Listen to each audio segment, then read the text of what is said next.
as these new technologies come in, we do devote time to teaching people about how to use them. And I don't mean the nuts and bolts, but the ethics behind it.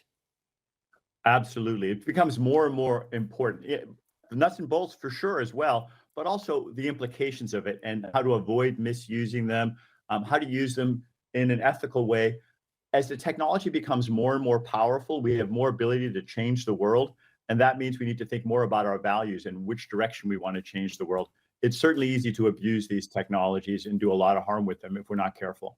So extrapolate from where we are now to where you believe we could be with this. Well, the remarkable thing is, if you'd asked me that question just a couple of years ago, I would have been thought the timeline was a lot longer. And like most of my colleagues, we've pulled in the timeline. This has really been a genuine breakthrough that sped up the time towards where these technologies are quite powerful and able to do a large number of the tasks that previously only humans were able to do. But we're already seeing these machines be able to pass the bar exam for lawyers or medical exams or college entrance exams in many different categories. And as a result, they're able to take on more and more of what only humans were able to do. That's only going to accelerate. We are still in pretty early days of these foundation models, as we call them. Can they think? You know, at first I said certainly not. And now I'm beginning to think, what do we mean by thinking? When I string together a set of words, I mean, sometimes the words come out before I've totally figured out exactly what I was going to say. And it's kind of a nice feature that, the Greeks, again, used to talk about the muse singing through them. And that's a little bit what these systems do. They will put the statistically probable next set of words one after another. I'm not sure we would really call that thinking, but it's starting to get a lot closer than it used to be. Okay, but for example, the pre-nerves that I will have before going on air, just before I talk this evening, the thought that I'll have just as I introduce you is, is he going to be any good? Is he going to be brilliant?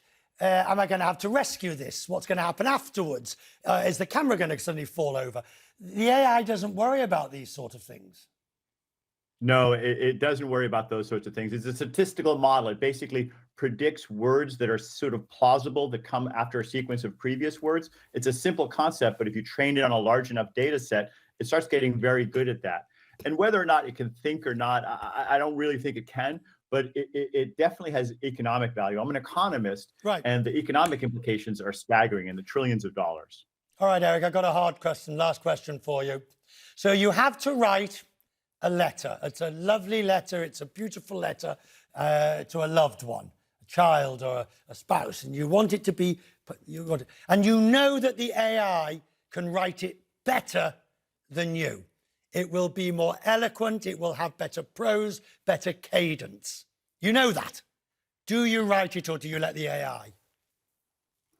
I'm certainly going to have the AI help me. In fact, just today, my sister-in-law, Trish, got a beautiful birthday poem from her son that was written in AI, and she thought it was gorgeous. Her son had helped shape it, but the AI did a lot of the work, and I think for some reason it worked just as well. I think we get more and more used to having these systems. I've used it to help with some of my my academic conference remarks, and I think that that's going to be the new normal, that we have these tools help us. It's going to be a creativity tool, and as a result, I think we're going to have more and better prose than we ever had before.